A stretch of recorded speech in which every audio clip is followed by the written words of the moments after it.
Le printemps ouvre chaque année la saison des paquebots. Ils étaient une soixantaine cette année. Un succès croissant qui fait le bonheur des opérateurs touristiques. Mais une taxe de 15 € par jour par passager serait désormais appliquée. Un amendement au budget 2026 a été voté par le Sénat la semaine dernière, par la droite comme par la gauche. C'est le principe du pollueur-payeur. C'est un peu une taxe de séjour.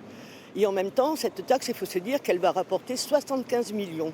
75 millions qui vont permettre pour nous de pouvoir travailler justement sur les problèmes d'érosion sur le littoral.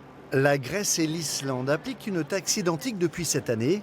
Les professionnels redoutent que le trafic se répercute vers des pays moins chers, donc plus accueillants aux yeux des compagnies. Il y aura un vrai risque pour Bordeaux-Centre, Pauillac et Le Verdon, qui sont les 3 terminaux portuaires qui peuvent accueillir aujourd'hui des navires à passagers. Par exemple, en 2025, en Islande, il y a eu une taxe similaire qui a pu être adoptée et il y a eu 33% d'escales en moins sur cette destination Islande.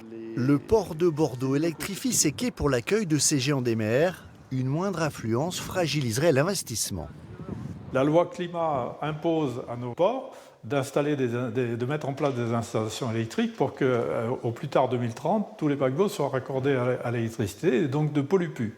Alors qu'est-ce qu'on va faire quand on va avoir investi des sommes considérables? Parce que pour Bordeaux, c'est un peu plus de 20 millions d'euros. La Chambre de commerce et d'industrie estime à 6 millions d'euros les retombées des croisières pour la Gironde. La mairie de Bordeaux, elle, est favorable à la taxe.